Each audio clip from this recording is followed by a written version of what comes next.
Аба, мяне завуць Воля. Гэта чарговая сустрэча з беларускімі пісьменнікамі, пісьменніцамі ў рубрыцы літаратура і кава. І сёння у нас у гасцях беларуская паэтка Наста Кудасова. Вітаначкі, Наста. Прывітанне, вельмі прыемна. Сябры, запрашаю ўсіх далучацца да нашай гутаркі, задаваць пытанні ў чаціку, не саромецца, таксама падымаць рукі, ўключаць відэа ці задаваць голасам.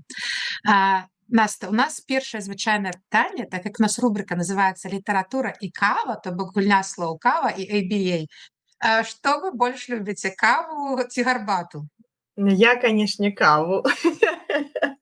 Так, я кававы маньяк, я люблю каву. Ну, гарбату таксама шаную і часам люблю пакаштаваць нейкія такія адмысловыя віды.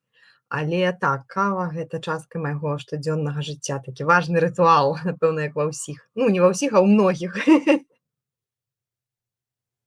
Так, Раніцы абавязкова кубачак кавы, так, выпіваю і іду глядзець на мае раслінкі, што там з імі на раніцу, як яны падраслі. Там сядаю кафетэль з гэтым кубкам, маю час. Ну, нават калі на працу трэба ісці рана, там, а 5 раніцы, я ўсё адно хаця б на пару там хвілін з гэтым кубачкам кавы абавязкова прысяду паглядзець, як падраслі мае кветкі. а ці любіце вы хадзіць у кавярні? Можа, у нас таксама часта пытаемся, можа, і параіце, якія вашы улюбёныя кавярні ў Польшчы ці яшчэ ў нейкіх краінах? Вось акурат вот у кавярні я вельмі рэдка хажу, ці то ў мяне проста на гэта няма часу. Ну, хутчэй за ўсё, няма часу, няма нейкай такой традыцыі, вот яна ў мяне не склалася, гэта хаджэнне па кавярнях там з сябрамі. Калі мы з сябрамі сустракаемся, дапусцім, калісьці ідзем, то гэта хутчэй у бар, там на піва ці нешта такое. Вось у кавярнях я бываю рэдка, таму я так не магу параіць, не магу сказаць, што ў мяне ёсць нейкія ўлюбёныя месцы. Гэта было б неправда. Яшчэ у нас традыцыйнае пытанне, Наста, распавядзіце, чым вы зараз займаецеся, якія вашы пляны, што вы пішаце, можа, штосьці будзеце выпускаць, як жывеце зараз? Ну, калі казаць пра літаратурныя планы, то, допустим, са мной паэзія здараецца, я яе не планую. То бок я не магу сказаць, што я запланавала там напісаць пэўную колькасць вершаў, так, ці выдаць пэўную колькасць кніг. Вось, таму так, ну, хочацца пісаць больш. Вось увесь час ёсць адчуванне, што хочацца напісаць яшчэ больш тэкстаў, таму што, ў прынцыпе, апошняя мая кніжка выходзіла, гэта было калі? У 23-м годзе, я ўжо зараз зірну. Ну так, у 23-м годзе была кніжка, цяпер ужо 25-й год, і ў мяне ўжо ёсць такое адчуванне, што назбірала ўсё тэкстаў на, ну, нешта новае. Вось. Бо так кніжкі не плануюцца, але ты пішаш, і ў пэўны час, як бы, да, даходзіш да пэўнай мяжы, да, гэта такая бочка перапаўняецца, і яна мусіць так усё ўвасобіцца, уцелесніцца ў нейкую кніжку. То я, канешне, ўжо думаю над гэтым. Думаю, але, ну, звычайна, гэтае думанне можа цягнуцца на год, на 2, таму не ведаю, не магу абяцаць, што ў наступным годзе будзе кніга. Але, безумоўна, я ўжо так падбіраю назвы, думаю пра структуру, лічу, колькі вершаў ёсць, колькі з іх можна выкінуць. Так што, ну, так, думаю над новай кнігай. Вось. Ну, а так я жыву звычайным жыццём. Ну, што, тут у мяне дзеці, праца, нейкія будзённыя клопаты. Сярод гэтага ўсяго трэба там такія нейкія знаходзіць час на верш. Ведаеце, што ты жывеш такім звычайным жыццём, а паэзія гэта такая, ну, не знаю, як сказаць, як вот гэты слаёны торт, да, такі склеены гэтым чымсьці, да, там ты так вот і мне здаецца, вот жыццё гэтая будзённасць такая, знаеш, намазаная гэтымі, склееная чымсьці, да, вот гэтай паэзія, так яна паўсюдна расцікаецца. Насклеівае як бы усе часткі жыцця, усе кавалачкі ў адно. Вось. Але, ну, я такі непрафесійны аўтар, я не знаю, што такое прафесійны аўтар, бо ёсць людзі, которые толькі літаратурай займаюцца, ну, я не. Для мяне гэта такое штосьці, што проста як хваля прыходзіць, ты запісваеш, і потым, ну, як ёсць час і магчымасці, робіш гэтыя кнігі, спатканні, а так я, в прынцыпе, працую на звычайнай працы. Вось такой проста чалавечай, і, как бы, паэзія гэта не заробак, не прафесійны занятак, а проста такі спосаб жыцця, такі спосаб адчування свету для мяне. Вось. Ну, таму і планаў, адпаведна, не магу сказаць, якія маю. Як будзе, так будзе. Спадзяюся, што кніжка будзе. Дажывём. Вось да нас прыходзілі шмат паэтаў і паэтак ужо і вось калі ім задавалі такое пытанне, то ўсіх разная матывацыя. Хтосьці кажа, ну зараз вядома цяжкія часы для беларусаў і увогуле па свеце, і кагосьці наадварот гэта натхняе вось свой боль укладаць у вершы, а хтосьці наадварот вось там спадар Владзімир Някляеў прыходзіў, які пра вас якраз адгукаўся на пытанне, якая ваша любімая паэтка, ці кого вы сучасных, ён сказаў гэта Наста Кудасава. Вось. Але вось ён сказаў, што ён ну, не можа пісаць, яму цяжка. Калі вось балюча, то яго не пішуцца вершы вось так лёгка. А як у вашым выпадку? Вам вось наадварот лёгка ці цяжка на душы? У мяне па-рознаму. Мне здаецца, што мне важна проста, каб эмоцыя была такая, ну, як бы дасягнула свайго апагею. І гэта можа быць любая эмоцыя. Гэта можа быць альбо такі скрайні боль просто, ну, такі катастрафічны, альбо можа быць такое неверагоднае шчасце, адчуванне вось гэтага імгнення жыцця, захаплення. То бок я магу і з радасных, і з такіх з балючых момантаў пісаць, але гэта просто мусіць, ну, вот дайсці вот да горла, да, калі цябе ўжо просто перапоўніла штосьці. Таму не, я магу пісаць і пра балючыя рэчы. Ну, канешне, цяпер, калі адбываецца вайна, можна сказаць, па ўсім свеце, да, вось такія нейкія рэчы, яны выклікаюць гэта хутчэй не боль, а нейкую такую апатыю ці расчараванасць, такое нейкае пачуццё такой разгубленасці. Вот з разгубленасці цяжка пісаць, да. Вось, і таму, канешне, я памятаю, вось нядаўна пераглядала вось гэтыя кнігі свае, которые пасля 20-го выйшлі, я там старалася адгукацца на падзеі, да, які адбываліся ў Беларусі, прысвячаць вершы палітвязням, там, на кожную гэтую чалавечую гісторыю адгукацца, ну, у мяне яшчэ былі сілы. Цяпер гэтых, ну, гісторый страшных, гэтых паламаных лёсаў столькі, што проста так, я ўжо згубілася як бы ў гэтым моры, і я ўжо не ведаю, як рэагаваць і пра што пісаць. І можа, таму я стала меней пра гэта пісаць, таму што проста ў мяне ўжо, ну, сапраўды не хапае словаў часам. Але, ну, тут невядома, часам невядома, што цябе можа натхніць. Гэта так непрадказальна, вельмі непрадказальна. Можа быць проста нейкая дробязь, нейкае слова выпадковае, так у размове з сябрам, штосьці прагучыць, нешта такое, з чаго раптам раз і ўзнікае вобраз. Ты разумееш, што слова. Ну, таму што часта вот паэзія пачынаецца не з думкі, не з вобраза. У мяне са словаў я люблю мову, я захапляюся проста нейкімі словамі, вот канкрэтным наборам гукаў, да, як яно гучыць, яно мне падабаецца. І часам ты проста вот знаходзіш гэтае слова, і раптам ты разумееш, што ты ведаеш, куды яго ставіць, што з гэтага слова можа атрымацца. Вось, часам бывае так, такое натхненне. Вось таксама калі ўзгадалі там пра сучасных, што Владзімиру Някляеву падабаецца сучасных вы, а ці чытаеце вы беларускіх там пісьменнікаў ці паэтаў, паэтак, пісьменніц, ці можаце выдзеліць кагосьці, хто вам падабаецца?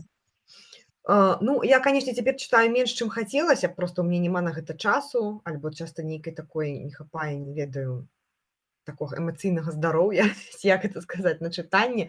Вось, але паэзію, канешне, я стараюся чытаць. Ну, прозу менш, паэтычныя кнігі купляю, альбо мне там дораць мае сябры паэты, стараюся чытаць. Вот я купіла кніжку Юліі Тимофеевай недаўна, новую «Кровазварот». Вот я яе пачала чытаць, яшчэ не прачытала, так смакую, так па кавалачку, вельмі мне падабаецца. Ну, вот Юлія Тимофеева падабаецца мне, Артур Камароўскі, з такіх, ну, маіх больш равеснікаў, калі назваць так. Насамрэч, усе чымсьці падабаюцца. Такога не магу сказаць, што ёсць там нейкія беларускія паэты, которые мне не падабаюцца. Проста хтосьці бліжэй, хтосьці меней блізкі. Ну, мне падабаецца тое, што робіць Андрэй Хаданович заўсёды. Вось. Ну, прынамсі, падабаецца ягоная такая працаздольнасць, такая упартасць, ён вельмі многа робіць, і гэта, канешне, каштоўна. Допустим, я так не ўмею, не ўяўляю, як можна столькі рабіць, колькі робіць ён. Я чытаю тое, што піша Ванда Марцінш у Фейсбуку, заўсёды захапляюся, вельмі люблю ейныя вершы. Антаніну Хатэнку чытаю, Марыю Вайцішонак. Ну, вот у Фейсбуку часта чытаю, дарэчы, нашых паэтак, яны выкладаюць штосьці новае. Вось, тое, што Всевалад Сцебурака цяпер піша, таксама мне падабаюцца ягоныя новыя вершы. Ой, ну так многа. Насамрэч, калі пачынаць пра кожнага гаварыць, пра кожнага можна сказаць штосьці добрае, проста ўсе вельмі розныя і пішуць, ну, па-рознаму. Тэхнічна, вось, так эмацыйна, як бы, кожнага разумееш, насамрэч. Таму што мне здавалася заўсёды, што паэты гэта нейкая такая адна, як сказаць, ну, што мы як бы нешта такое адно цэлае, да, ёсць проста паэзія, і мы ўсе, хто да яе далучаны, мы, як бы сказаць, такая сядзім ля адной крыніцы, да, і з яе харчуемся. І мы ў чымсьці ўсе родныя, і бо так часам сустракаеш, там людзі нейкія могуць там прэтэнзіі мець, там альбо зайздрасць, альбо яшчэ нейкія такія эмоцыі бывае. І вельмі мне гэта дзіўна, таму што я ніколі не зайздросціла іншым паэтам, мне гэта незразумела, да. Калі ў кагосьці там атрымаўся ўдалы верш, то заўсёды гэта як сваю асабістую перамогу адчуваеш, таму што просто вось удалося, хтосьці схапіў гэтае слова, да, ён здолеў, і ты разумееш, як гэта кайфова, як сваю радасць адчуваеш заўсёды за кожнага радасна. Вось. Мне здаецца, у нас вельмі багатая беларуская паэзія. Проста можна зайсці на старонку Хохрот выдавецтва. Зміцер Строса ўжо выдае толькі беларускую паэзію. І паглядзець, колькі ён навыдаваў. Вось забыла пра Сергея Прылуцкага сказаць, таксама прачытала ягоную кніжку апошнюю. Таксама, мне здаецца, адзін з найлепшых сучасных паэтаў. Вось. І Строса выдае беларускую сучасную паэзію, такую акурат актуальную, і там можна кніжкі купіць, замовіць з Берліна, калі хто хоча. Хохрот Мінск называецца выдавецтва. Вось. Ён займаецца толькі паэзіяй, і у яго вельмі цудоўны густ, ён заўсёды, Строцаў, я маю на ўвазе, адчувае вельмі тонка таленавітыя вершы, таленавітых людзей, то бок яму можна давяраць і замовіць у яго кнігі, якія ён выдаваў. Ён выдае беларускую паэзію не толькі на беларускай мове, ён выдаваў на ідыш, на рускай мове пішуць людзі. Карацей, такі падыход паказаць так поўным спектрам, так, тое, што ў нас ёсць, бо ў нас жа людзі ёсць, которые нават і па-ўкраінску пішуць, мне здаецца, здавалася, ёсць, так, альбо на сваіх дыялектах, вось, і, гэта насамрэч цікавы такі тренд, цікава за ім назіраць, і добра, як бы, каб ні на каго не забыцца, так, і каб ніхто не заставаўся ў баку ў нас. Мне б хацелася, так, каб мы, калі гаворым пра Беларусь, пра беларускую літаратуру, ясна, што перш за ўсё мы дбаем аб нашай мове, там, каб яна развівалася, каб жыла, вось, але, добра помніць, што так, наша краіна такая адкрытая, заўсёды была талерантная да іншых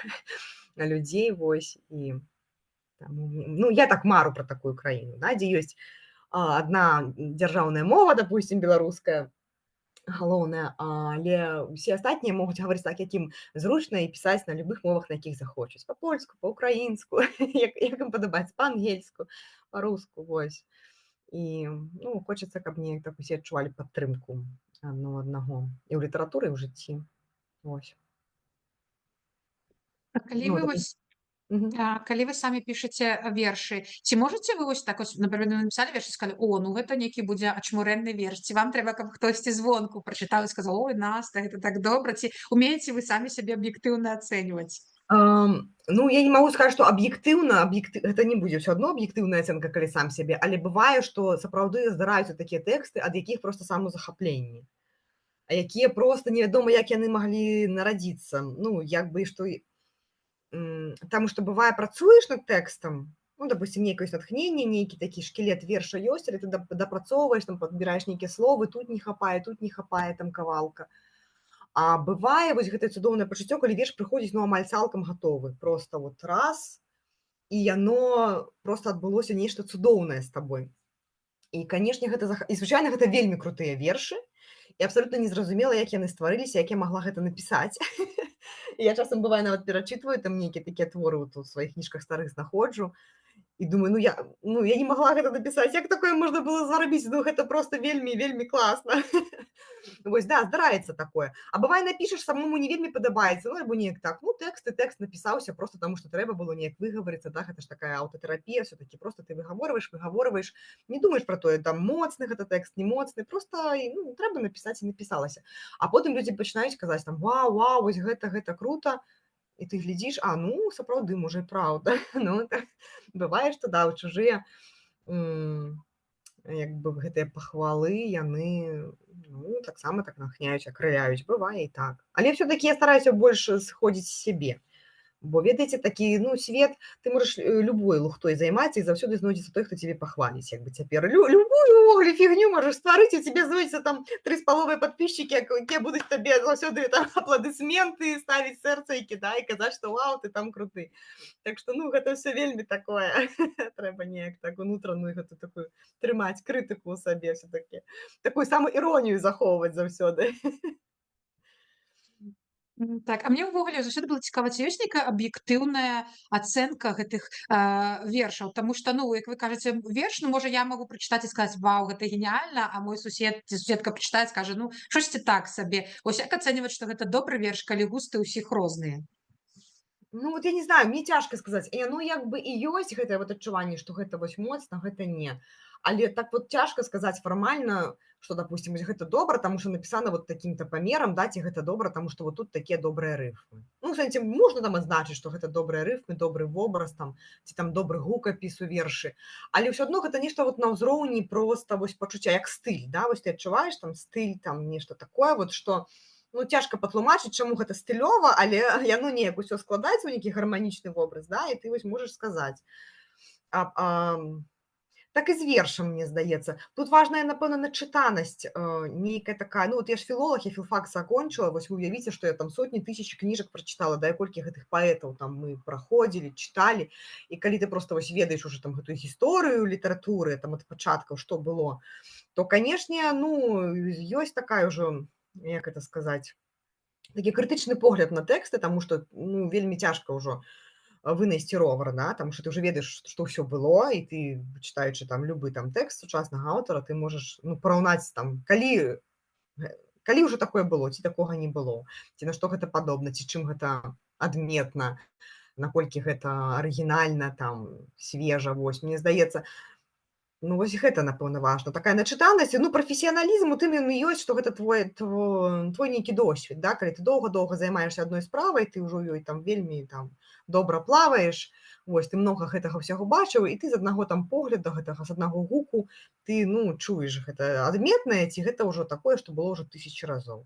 Вось. А калі чалавек, допустим, ну, не прафесіянал, да, ён мала, допустим, чытаў твораў, да, вершаў, і не дужа разбіраецца ў паэзіі, то, ну, там можа быць такое, што яго там захопіць штосьці такое, што, ну, з прафесійнага пункту гледжання можа гэта, в прынцыпе, нешта не такое прахадное, звычайнае, нічым не адметнае. Такое можа быць. Але ведаеце што, ну, я думаю, што паэзія ствараецца для таго, каб як-то трохі лекаваць, так, і калі чытач знайшоў сваю кніжку і радуецца, яна яму падабаецца, то ён мае права любіць тое, што ён хоча любіць, правільна? Нават калі там для мэтраў гэта будзе графаманія, але, ну, не важна. Я думаю, што калі хочацца пісаць, трэба пісаць, выдаваць кнігі, рабіць так, як ты лічыш патрэбным, і калі ў цябе ёсць твае чытачы, гэта цудоўна, таму што чытачы для аўтара гэта заўсёды такія сябры, такая эмацыйная падтрымка, і гэта ўсё, ну, так ці іначай патрэбна.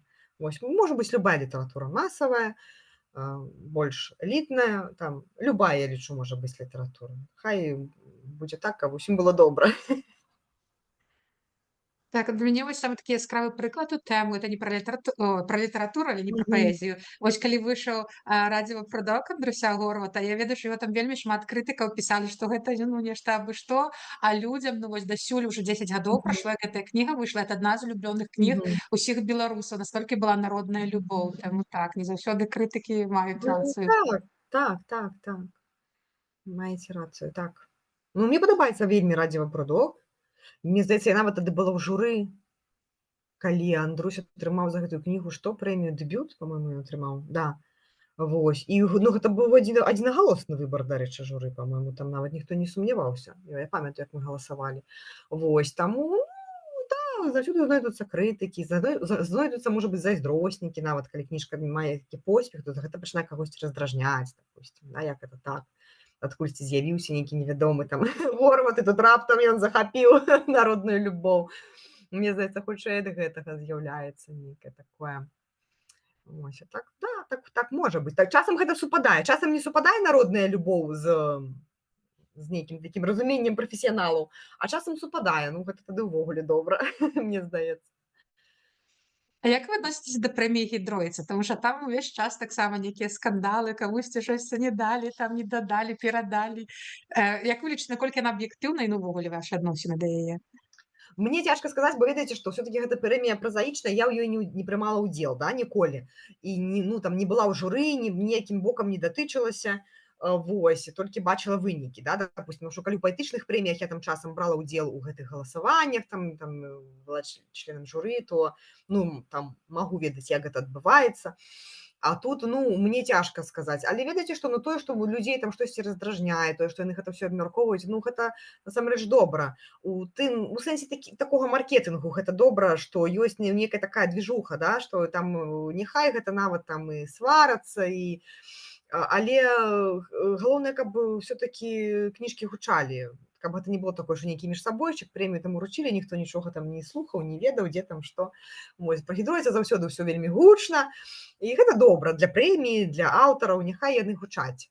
А справядліва ці несправядліва, ну, мне цяжка сказаць, таму што вось колькі гадоў я сачу, ну, я ніколі не прачытала ўсе кніжкі з тых. Вы разумееце, вельмі мала чытаю прозы. І калі б я прачытала, допустим, там увесь там, да, шорт-ліст і магла б там скласці свой нейкі рэйтынг, то я б тады магла выказацца тут аб'ектыўна, там падабаецца, не падабаецца. Так мне, ну, цяжка сказаць. Допустим, вот у гэтым годзе у Гданьску акурат было ўручэнне гідроіца, я брала ўдзел, там што я была прадстаўніцай Марыі Вайцішонак, яна не змагла прыехаць, ад яе імя выступала. І я, допустим, захапляюся кніжкай Марыі Вайцішонак. Ну, я просто фанат вось гэтай кнігі ейнай.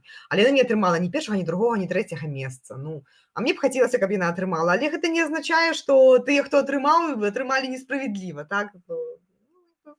Я думаю, што калі журы так абірала, то яно мела сваю нейкую рацыю. Бо я часта вось бачу гэтыя спрэчкі, сваркі, але я сама памятаю, як гэта складана быць у журы.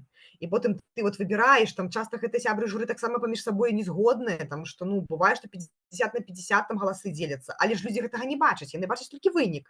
Яны бачаць, хоп, вынік, і думаюць, што, вот, гэтыя там ізноў далі не таму, а там за гэтым усім ужо цэлая трагедыя і драма стаяла, і там, можа, там гэтыя сябры журы таксама перажывалі моцна там і ўсім сэрцам і не ведалі, як, ну, даць рады. Такое часам бывае, праўда.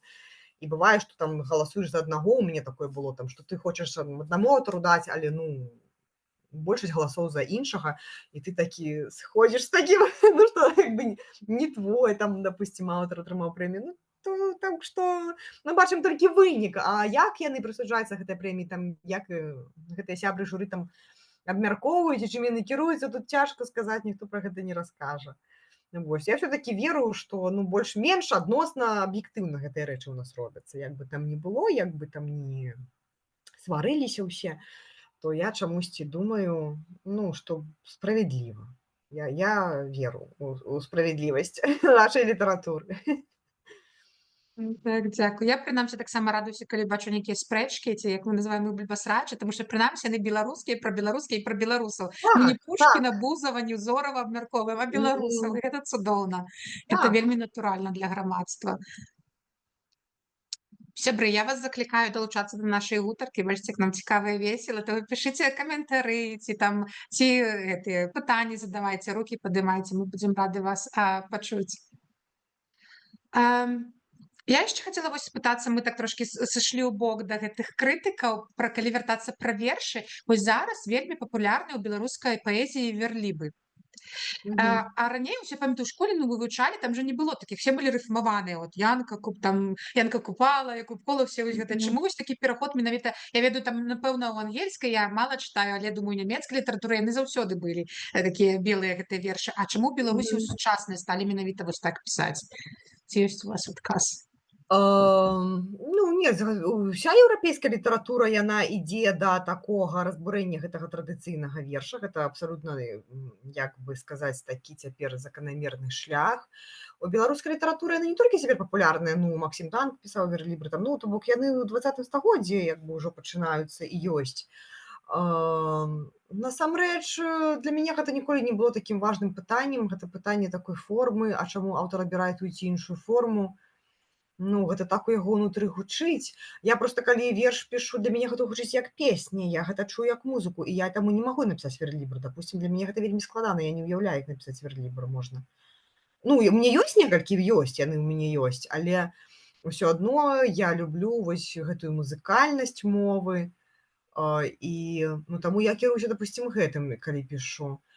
А так, ну, мне не вельмі падабаецца, што верлібраў стала зашмат, бо ведаеце, што верлібр цяжэй ацаніць, наколькі гэта добры ці дрэнны тэкст.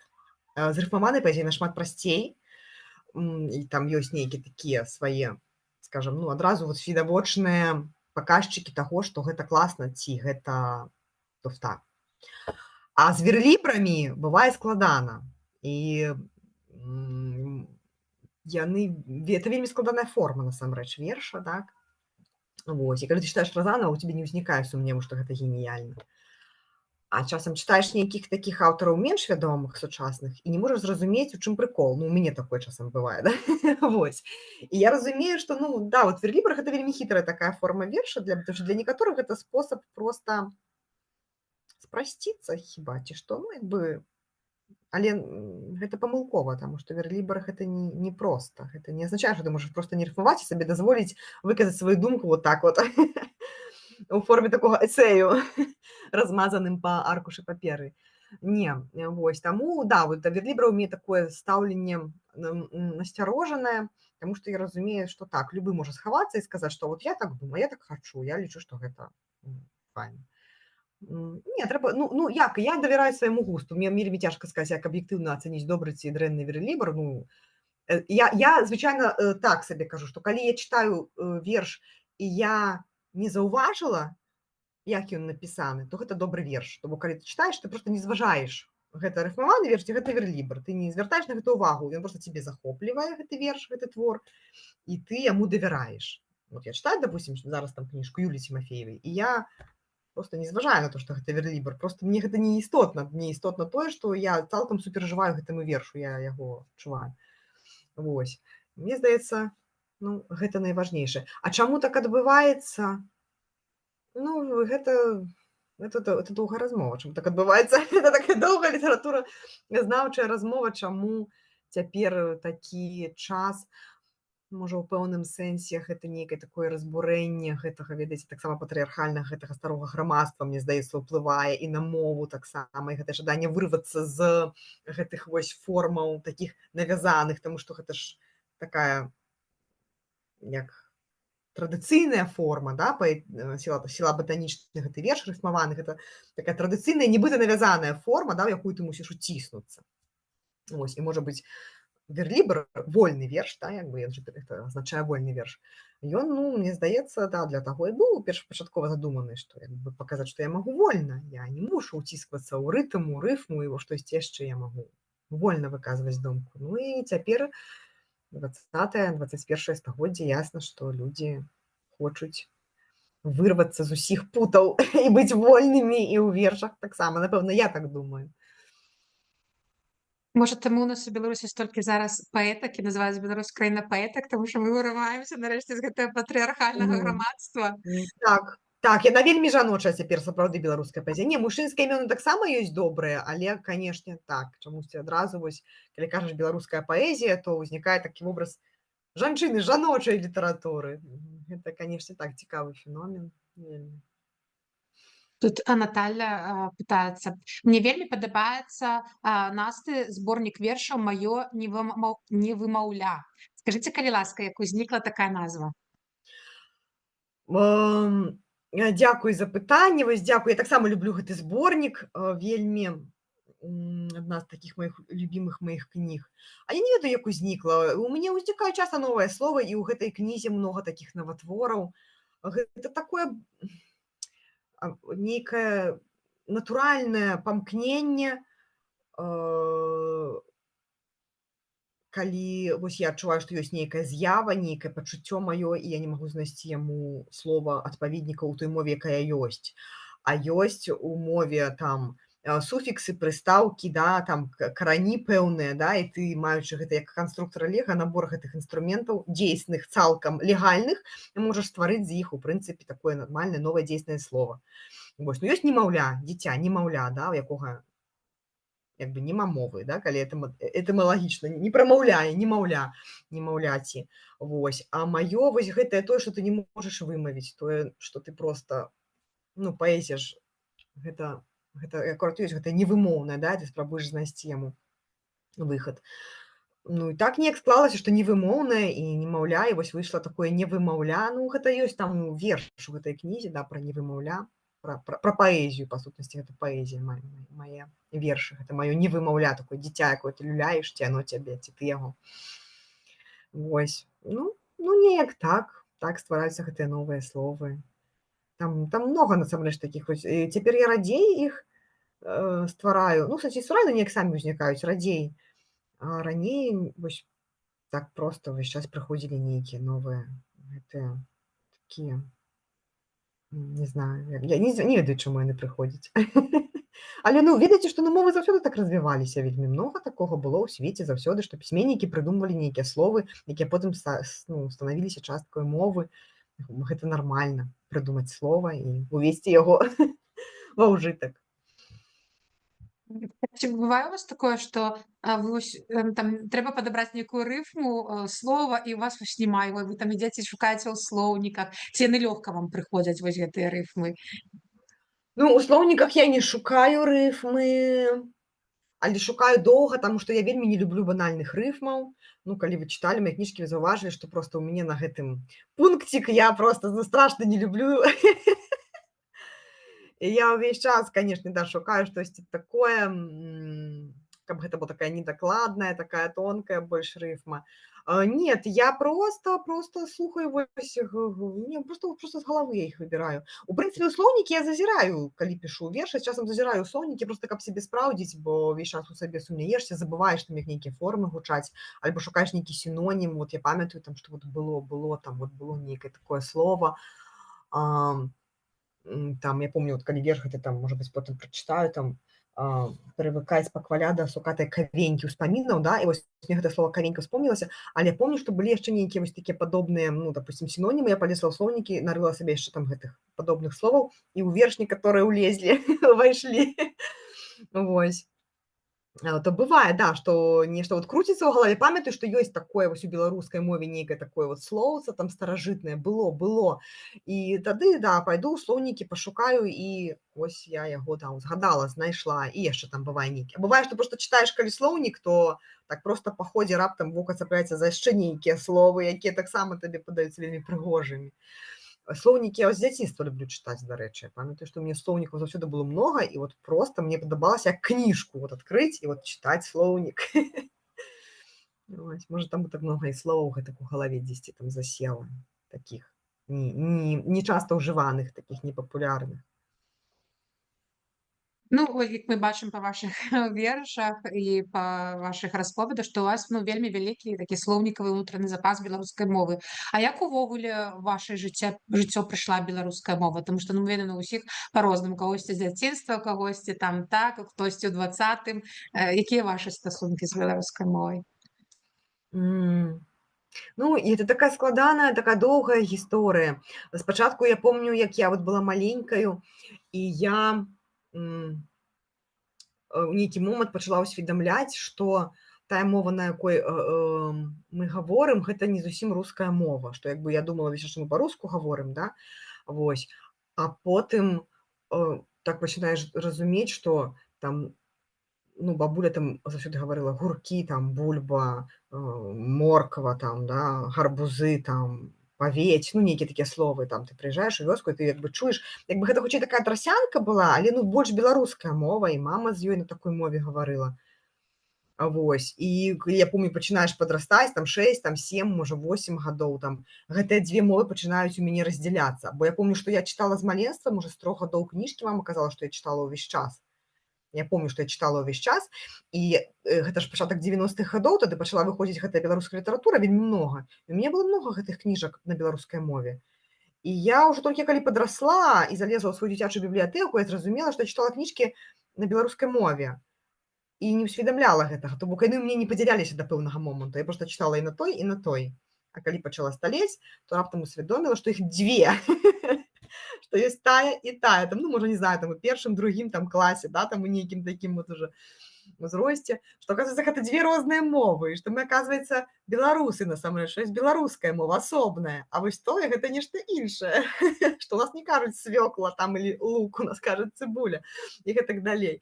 Вось, бо гэта было такое першае, помню, дзіцячае ўсведамленне. Вось. Но все-таки я росла ў шчаслівыя часы. Я росла ў 90-е гады. У нас было много беларускай мовы. І «Вакол», і газеты выходзілі па-беларуску. І я памятаю, што гэтае тэлебачанне, там, дзе толькі 3 каналы гэтых было БТ, але там і калыханкі, нейкія спектаклі ўвесь час ішлі, і мы слухалі. І не ўзнікала пытання, што гэта на нейкай не той мове. Так? Цяпер, бачыце, вельмі многа інфармацыі, людзі могуць выбіраць, і, на жаль, яны могуць выбраць, там, глядзець, там, ну, больш зручна, там, той же YouTube, там, ці штосьці яшчэ. У нас такога не было. Таму вось нам што паказвалі, была беларусізацыя, нам ўсё паказвалі па-беларуску, і мы так глядзелі, і нам гэта было натуральна. І гэта, канечне, было цудоўна. Вось. А потым ужо, калі я вучылася, здаецца, ў 7 ці 8 класе, ну, я помню, мне было гадоў 13, здаецца. Так, это быў 97 год. І я убачыла газету «Наша Ніва», ну, выпадкова. Просто мы ў школе мылі вокны ў кабінеце біялогіі, і настаўніца прынесла такую падшыўку папер з бібліятэкі, старых непатрэбных, каб мы, знаеце, гэтымі паперамі вокны выціралі. Ну, мы іх рвалі і націралі гэтыя вокны паперай. І я гляджу, такія дзіўныя газеты, ну, там такой дзіўная мова, а яны ж на Тарашкевіцы выходзілі, што ўвогуле не ведала, што Тарашкевіца існуе. У школе ж не такой мовай заняткі праходзілі, вось. І я помню, што я адкрываю, пачынаю чытаць старонку за старонкай, і ў мяне проста такі... Ну, ведаеце, часам проста ты не ведаеш, што яно табе патрэбна, пакуль ты не знойдзеш вось гэта. І калі ты яго знайшоў і ўбачыў, ты разумееш, што ой, вось гэтага мне ўсё жыццё не хапала. Ну, вось мне было такое адчуванне, што вось я ж вось адчувала, я ж вось жыла і адчувала, што нешта такое побач ёсць, такое сапраўднае, вось мне гэтага не хапала. Я вельмі захапілася і пачала гэтую «Нашу Ніву», я помню, чытаць, потым пачала яе выпісваць. Да, можна было выпісваць. Прикиньте, можна было пайсці ў шапіку, беласоюздрук, купіць сабе газету гэтую, альбо можна было выпісаць паштальён у скрынку прыносіць. Цяпер гэта так дзіўна, таму што ўсе экстрэмісты, тады гэта проста было, ну, столькі было інфармацыі. Вось. І я ў гэтую проста вось у 13 маіх гадоў я туды вось з галавой акунулася, у гэтую беларушчыну. І, канешне, «Наша Ніва» мяне тады вельмі выхавала, бо яна тады была даволі такой, ну, напоўненай нейкай аналітыкай, літаратурнымі творамі. Гэта была іншая газета, не такая, як цяпер. Вось. І яна, да, вось некалькі гадоў, там, да 2001 ці 2002 я выпісвала яе пастаянна, чытала.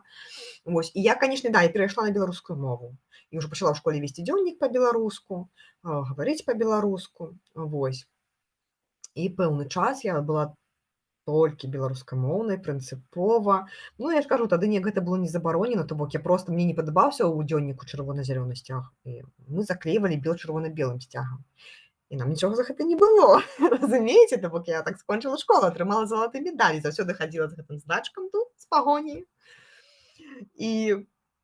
І так было можна, то бок гэта быў шчаслівы час. Так я гэтай беларушчынай так і дыхала, і пачала вершы пісаць па-беларуску. Я пісала першыя свае вершы па-руску, нейкія такія дзіцячыя, смешныя такія, я ўжо не помню іх. І яны я іх знішчыла.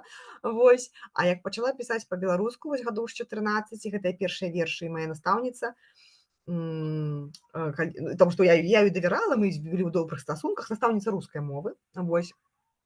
Вельмі яна так захвочвала нас заўсёды да чытання кніг, да любові, да паэзіі. Вось. І калі я паказала ёй верш па-беларуску, яна сказала: «О, ну вось гэта сапраўды штосьці цікавае, тут ёсць твой голас, нарэшце. Што ты кажа, гэта твая мова, ты на гэтай мове павінна пісаць». І я, канешне, вельмі такая акрылёная была. Я помню, што ў «Нашу Ніву» паслала свае першыя творы, і было мне ці 15, ці 16, вось надрукавалі мае вершы ўпершыню, і, канешне, гэта было такое ўжо тады захапленне для мяне, бо я і ў Мінску там ніколі не была, і для мяне, я жыла ж у маленькім горадзе, ведаеце.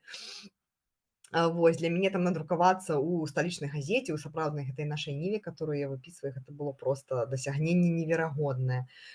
Вось. І ну да, так вот неяк я прыйшла да гэтай беларускай мовы, і я яе яшчэ вучыла адмыслова, таму што я зразумела, што мне не хапае запасу, і я сабе помню, што такія сшыткі заводзіла ў школе. Тады ж ні камп'ютара ўжо нічога не было, ні ксераксаў не было, трэба было ўсё ад рукі запісваць. Калі ты нешта хочаш, сабе выпісваеш у сшытак. У мяне быў сшытак, я помню, што чытала Караткевіча, там, Быкова, вельмі многа паэзіі, чытала проста ўсё, што знаходзіла ў бібліятэцы гарадской. І я нейкія словы, калі я іх не ведала, я сабе выпісвала такі спісачак, слупочак. Потым з гэтым сшыткам ішла ў бібліятэку, знаходзіла слоўнікі і выпісвала тлумачэнні словаў гэтых і завучвала проста. Ну, вось так, калі нейкія такія незнаёмыя словы мне трапляліся. Ну, так вучыла мову, вось так любіла яе. Вось.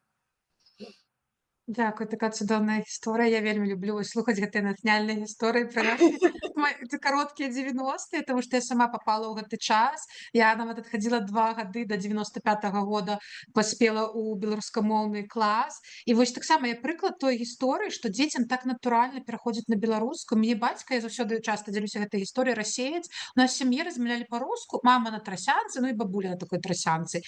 Але для Мгм. мяне пайсці чытаць кнігі, вось як вы апісвалі, ўсё па-беларуску было настолькі натуральна. Я з такім болем зараз вспоминаю свае кнігі, якія там засталіся ў дзяцінстве, мне зараз няма. Напрыклад, там было дзікае паляванне караля Стаха, комікс па-беларуску у мяне быў. Я думаю, чаму ж я там яго не захавала, дзе ён там зараз? Там ці гэтыя моя любімая улюблёная кніга прыгоды бульбоваў, там нейкіх, ну вось гэтыя дзіцячыя, такія цудоўныя кнігі былі. І ось такое пытанне ў тэму ці давайте памарым. Ось будзе калі-небудзь там Беларусь больш свабоднай, дэмакратычнай. Ці магчыма зараз вось зрабіць тое, што было ў 90-х, адбудаваць гэтую беларусізацыю? Ну, мне здаецца, што можна. Мне здаецца, што гэта можна. Канешне, трэба рабіць гэта асцярожна, памятаючы там пра правы кожнага грамадзяніна, як, да, там, таму што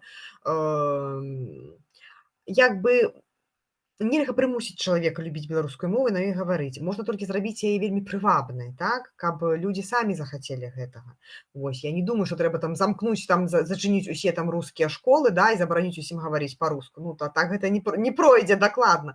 Вось, адзінае, што ў мовы мусіць быць нейкія прэферэнцыі, то бок яна мусіць быць больш прывабнай, да, допустим, больш прывабнай там у бізнесе, там, і на ёй, допустим, на гэтай беларускай мове больш там, не знаю, ты будзеш, ну, тупо там, ты будзеш атрымліваць большы заробак, допустим, калі ты будзеш весці там заняткі па-беларуску, допустим. Я ў гэтае веру, у такія рэчы. Вось, каб людзі пацягнуліся і зразумелі, што ну, аб'ектыўна, навошта дзецям ведаць беларускую мову, калі, допустим, на гэтай мове нельга пайсці вучыцца ва ўніверсітэце. Альбо калі на гэтай мове ты не пойдзеш там, не знаю, працаваць у банку, там, на пошце, там, ці на будоўлі, так? Ну, яна не трэба. Але трэба стварыць такі свет, каб гэтая мова была патрэбная ўсюды. Каб дзіця расло і разумела, што вось, калі я хачу паступіць у самы прэстыжны універсітэт, то я мушу гаварыць па-беларуску, потому што самы прэстыжны універсітэт у Беларусі, ён беларускамоўны, напрыклад, да? Няхай будуць і іншыя, допустим, ну, на пачатку, да? Таму што гэта ж пераход нейкі мусіць быць не адразу, ўсё так яно не ўзнікне. Вось, ну, таму мне здаецца, што можа быць такое. І калі гэта будзе такая прывабная мова, у якой будуць свае нейкія такія плюшкі, вось, але гэтым дзяржава мусіць займацца, на гэтым патрэбны бюджэт і, ну, пэўныя людзі з мазгамі, которые гэта ўсё могуць добра зрабіць, то так, ну, людзі паступова падцягнуцца, канешне. Вось, падцягнуцца і зразумеюць, што на гэтай мове ты можаш, ну, больш адчуць, больш зрабіць сваё жыццё больш камфортным, таму што, ну, у Беларусі па-беларуску гаварыць зручней стане, допустим. Ну, я жыву ў Польшчы, і я ж не гаварю тут ні на якой іншай мове, я гаварю тут па-польску, таму што калі я хачу жыць камфортна ў Польшчы, я мушу гаварыць па-польску, правільна? Такое асяроддзе. Ну, вось так павінна быць і ў Беларусі, але гэта асяроддзе трэба, ну, ствараць паступова. Я думаю, што, ў прынцыпе, не так шмат гадоў на гэта трэба. Нават там, я думаю, што 5-10 гадоў і ўжо як бы нешта зрушылася б, калі б такая была нармальная, ўсё адэкватная палітыка. Так, дзякуй. Тут да пытання Івана з паўночнай Караліны. Жыццё прыгожае, але часам цяжкая гісторыя, напісаная ў розных эмоцыях і фарбах. Магчыма, у вас ёсць такі перыяд, пра які хацелася напісаць цыкл вершаў ці нават асобную кнігу, дзе была падлюстраваная толькі вашае жыццё. Дзякуй за адказ.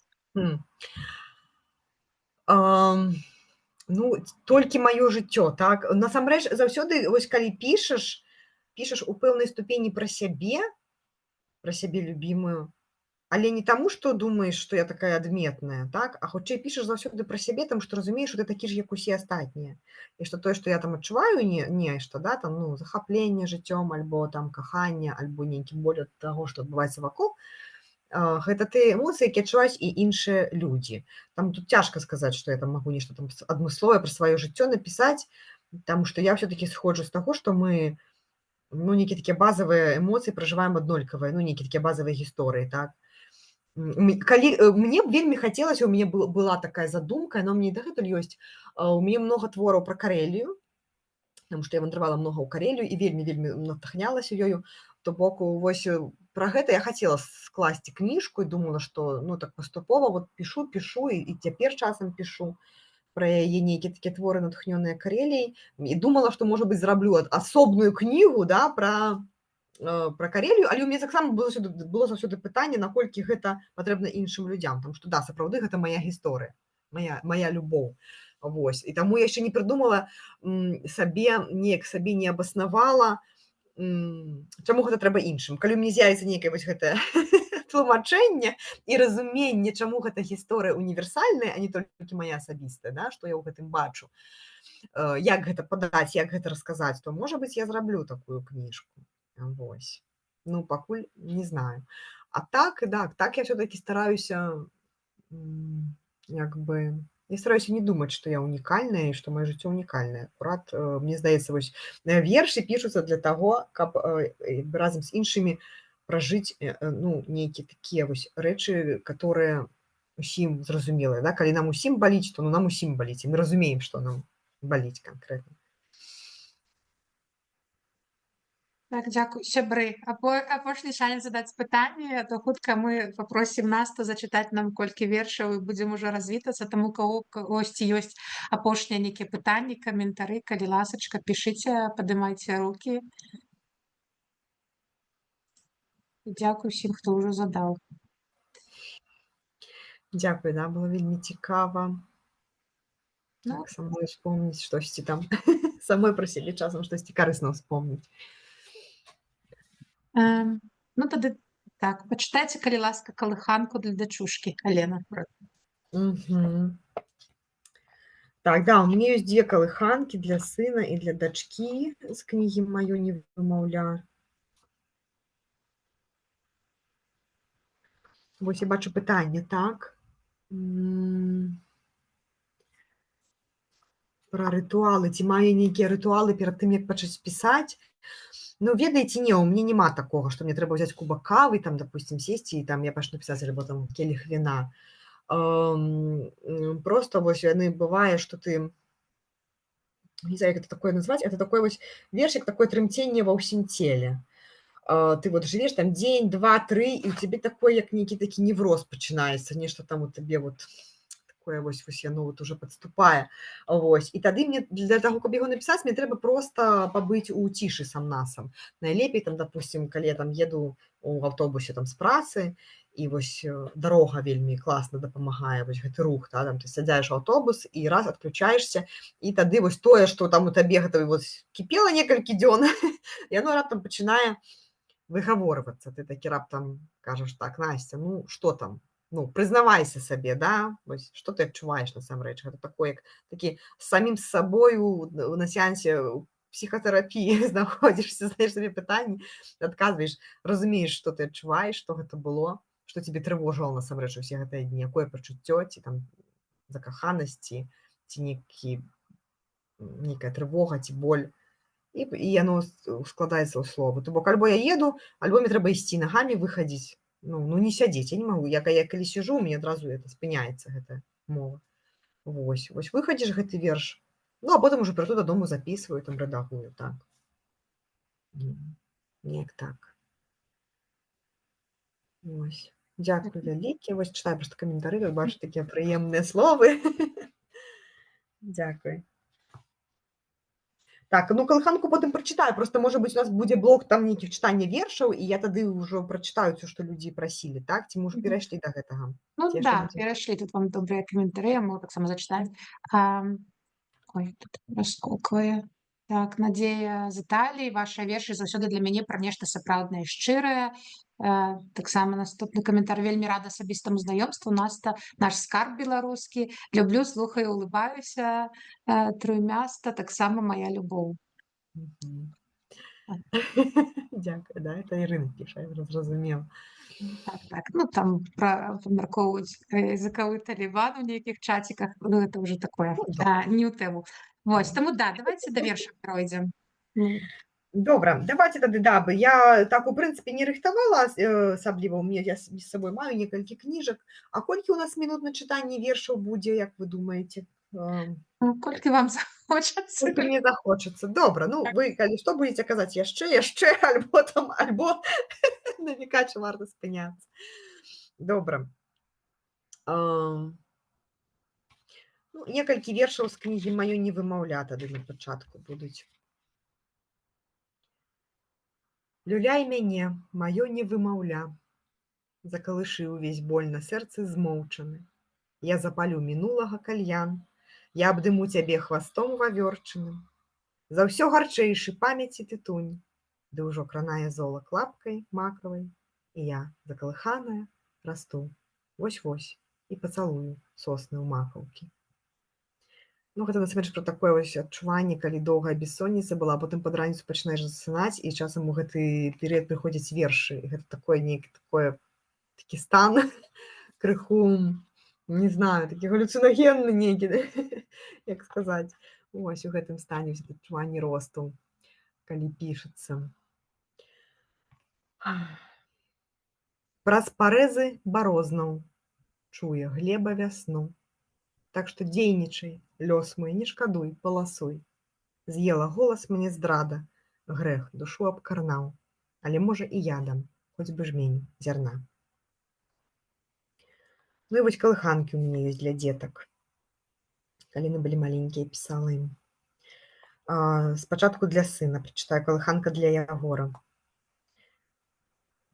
Спі, мой верны, мой маленькі рыцар, спіць на кухні булачка з карыцай, спяць у норках бурыя лісіцы, хвосцікі паклаўшы пад шчаку, спяць цукеркі ў залатых абгорках. Спі і ты, пакуль не звялі зоркі. Спі, мой любы сыне, спі, Ягорка. Спі, а я твой сон пасцерагу. Калыханка для дачушкі, для Машы.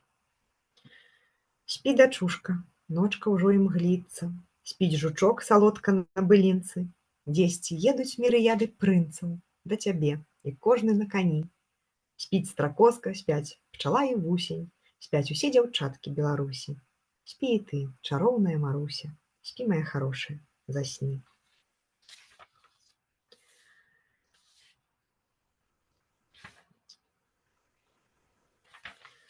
Ну, яшчэ такі верш.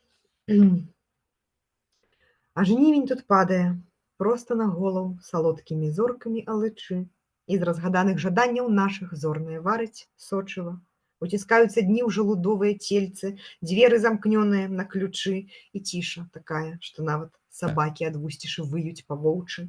І ведаеш, быццам нішто ўжо не б'ецца, ні дотыкаў ток, ні сініца ў руках, што лепей бы скласці ўсе роспачы ў кош, не шкадуючы болей над коштамі, і выйсці ў акно, як выходзяць увосень, услед за крылом камікадзе лістка, туды, дзе любоў залівае пакорліва кожнага і не пытае, навошта.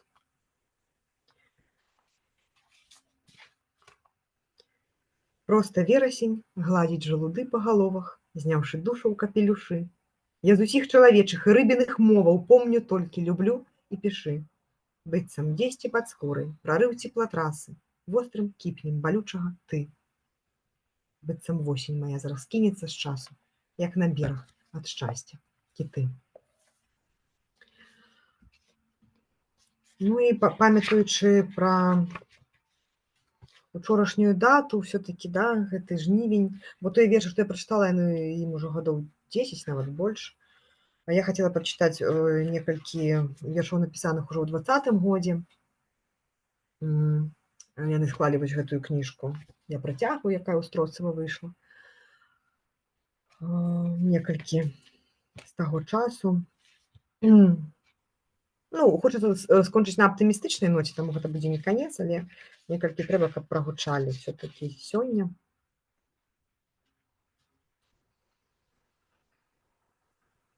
Мы любілі замкнуцца дома, каб не чуць выцёк курапатаў. Мы не верылі ў 37-ы, і да нас пагрукаў 20-ы. Гэта вусціш сапрэлым лісцем набіваецца ў торбы целаў. Я хацела прачнуцца, выйсці, выплыць, вылецець я б хацела. Мы не верылі ў 37-й, не глядзелі ў твар курапатам. Мы, стаіўшыся, спалі дома, і да нас пагрукаў 20-ы. Спісы. Ну, гэта я памятаю, як кожную там нядзелю праглядаеш гэтыя спісы, шукаючы імёны знаёмых, так, затрыманых там ці згубленых людзей там пасля гэтых маршаў нядзельных. Такой сидзіш там, трасешся і шукаеш, знойдзецца ці не знойдзецца чалавек, і невядома, добра, што ён знайшоўся там на Крэсціна ці добра, што ён не знайшоўся ўвогуле. Там, з гэтым пачуццём пісаліся гэты верш-спісы. Восень вечную казань шапоча лістамі чырвонымі, восень праўду выстуквае дзюбачкай вернай сініцы, але нам не пачуць яе, нас аглушыла імёнамі. Мы вычытваем спісы, людскія, нялюдскія спісы. Мы чытаем і плачам па знойдзеных і па незнойдзеных. У засценках жуды, адбываючы год пасушыны. Там Баранавічы, Магілёў, Слуцка, Крэсціна, Жодзіна, гематомы на целе маёй непрытомнай айчыны. Але некалі скончыцца ўсё, адшалее бязглуздзіцца. Адбаліць гэты жнівень, дзе ўсе мы навек засталіся. Бог адкрые свой спіс, і тады ніхто ўжо не згубіцца. Кожны кат, кожны здраднік і вырадак будзе ў тым спісе.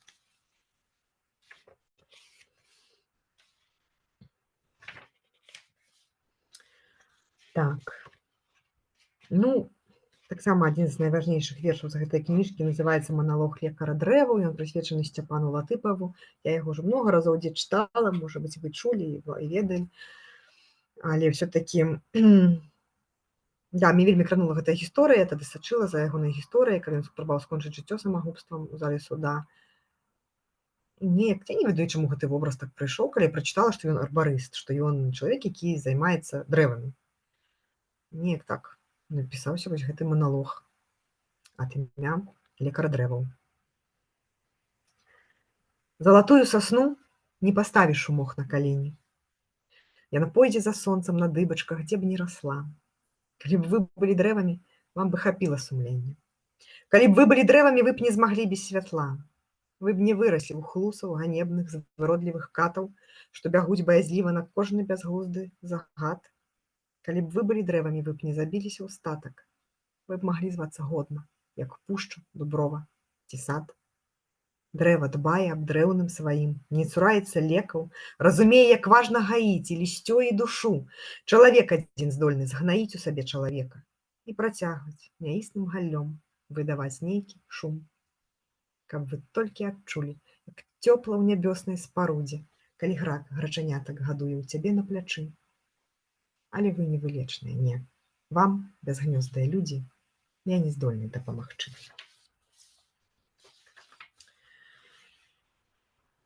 Ну і можа быць яшчэ адзін верш з гэтай кнігі. Яна такая даволі цяжкая ўся атрымалася. Ну, яна павінна была такою быць. Іншае не магло проста на той час выйсці. Мне важна было зрабіць такую чорную, цёмную, балючую кніжку вось і выказаць там усё, што трэба было сказаць. Яна ўжо пасля вайны выйшла. Ўжо вайна пачалася, ёсць вершы, которые былі ўжо ў 22-м напісаны.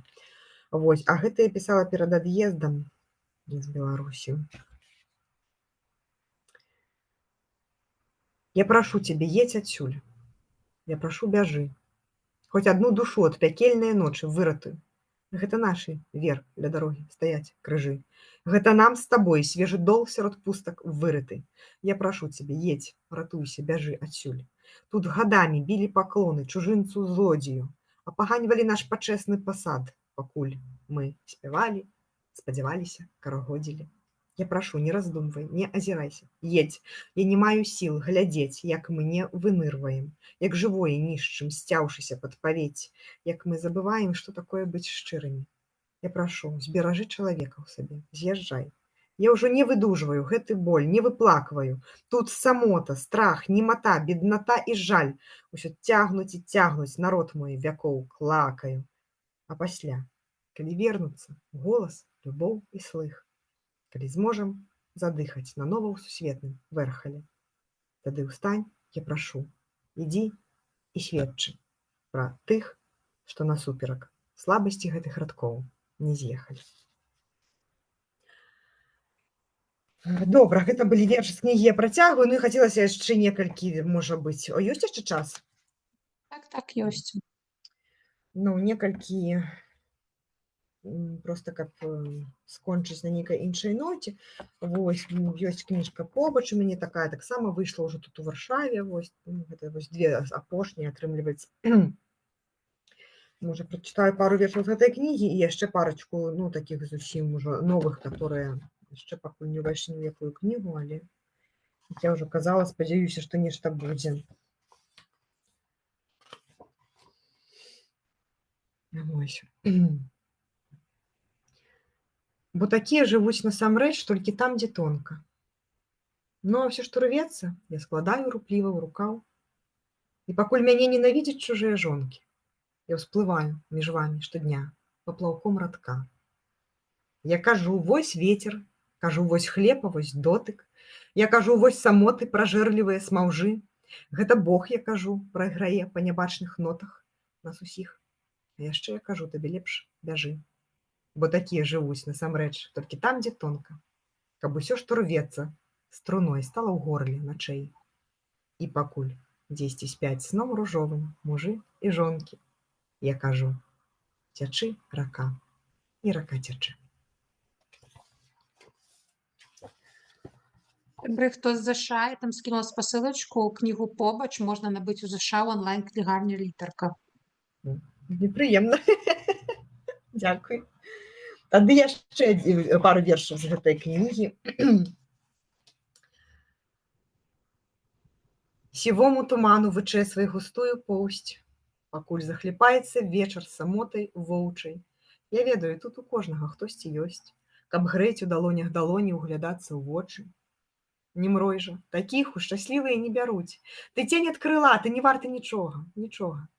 Але ёсць дарога дамоў, ёсць Дняпро і Друдзь, ёсць пацерка поўні ў блакітнай руцэ Рагачова. І можна яшчэ басаношу вайсці ў лугі, пяшчоту запхнуўшы глыбей, каб не рвала скуру. Ды слухаць, як лета, пяе свой адвечны гімн і верыць сабе, не зважаючы на партытуру. Так.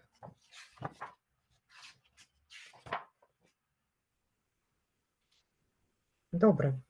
Можа быць, хопіць з гэтай кнігі, прачытаю яшчэ некалькі новых вершаў, так, на астачу.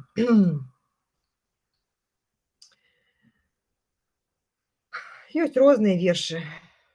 Ну, гэта добра, што не ўсё толькі балючае натхняе. Часам і хочацца як бы разумець, што якое б яно жыццё не было, яно адно, адзінае, яно заканчваецца, ўсё адно, усе мы смяротныя, і трэба паспяваць лавіць гэтыя моманты, захапляцца. Калі лета, захапляцца летам, калі вясна, захапляцца вясной, калі дождж, захапляцца дажджом, як бы паспець усім захапіцца, наколькі магчыма, да, што б не адбывалася ў свеце. Вось, наколькі гэта магчыма, і насамрэч, калі я пішу, я вось больш за ўсё, мне здаецца, хацела вось у вершах пакінуць вось гэтае пачуццё, каб людзі, калі мяне чытаюць, яны не там, ну, хаця яны кажуць, што плачуць часта, але што яны не толькі плакалі, а вось каб яны вось адчулі, ну, штосьці бясконцае, вечнае, да, што вось гэтае жыццё будзе працягвацца бясконца. Ну, у нас не будзе, будуць іншыя людзі, і ўсё адно вось гэтае шчасце, радасць быць на гэтай зямлі, тут існаваць, прыйсці сюды, гэта вялікая асалода. Вось. Таму што і ў гэтую непагадзь я люляю вар'ятка любоў у прыполе. Таму што пяшчоты маёй акіян так лёгка змяшчаецца ў слова ніколі. Таму што заўсёды зрынаецца план у прорву непераадольнага сэрца. Таму што так многа цяпла, што толькі згараць і згарэць, а не грэцца. Таму што каханне на дне жывата сядаецца ліпкім пакутлівым глеем. Не кратай мой сад, не будзі яго, там душа растрыбушанай птушкай калея. Зоймецца полымем сэрца пусты ангар. Ад цеплыні нечаканай расшпіліш панцыр. Не засланіш, гаспадыня мая туга, дзень, у які так хацелася б закахацца. Дзень, у які так хацелася б уцячы, на сакаўное надзеі, нязводны выган. Спрэс, паглядзі, залатыя лятуць ключы, цуд адмыкаючы проста з далоняў гінга. Не засланіш, адступіся, не гаспадар, хай хоць на дзень суцяшэнне мяне ўзначаліць. Хай адагрэе мне сэрца, пусты ангар, дзе толькі вершы крычаць галасамі чаецца. Ну вось гэты верш пра кавеньку, што я таму згадывала словы, словы сінонімы. Акурат, можа быць, яго яшчэ прачытаю. Прывыкай спакваля да сукатай кавенькі ўспамінаў, абапрыся на цупкую памяць і руш пакрысе. Мы ішлі родным полем, яно аказалася мінным. І таму прывыкай, у жывых застануцца не ўсе. Можа, дзічкамі ўзыдуць з парэпаных паданак веры, хай ім вольна расцецца на любай да болю зямлі. Я кульгаю з радка на радок па пустэльнях паперы, нарываюць пад мулкаю кульбаю слоў мазалі. Так, добра, можа быць, хай будзе ўжо апошні верш. Не, два апошніх. Мусіць праважаць. Перадапошні і апошні будзе. Перадапошні верш называецца «Жаданне». Я гладзіла спінкі няўрымслівым водам Дняпра. Касматым лясам казытала імхоў пад пашкі. Так шмат было гора, ды ўсё-такі болей дабра. Адмераў мне хтосьці спагадлівы і без важкі. Усё, чаго б толькі я не пажадала знайсці, ён шчодра даваў мне. Хіба ж наракаць я стану? Адно засталося жаданне паспець пры жыцці, убачыць паўночнае ззянне і смерць тырана. І апошні будзе верш. Дзякуй, хтосьці там апладысменты выслаў. Дзякуй. Як галінка за ліст залаты, я за кожны дзень у трымценні шчымлівым трымаюся ўсё ахайней. Не палепшыцца свет, але ведаю, дзе-нідзе ёсць у ім і цяпло, і спагадлівасць, і каханне.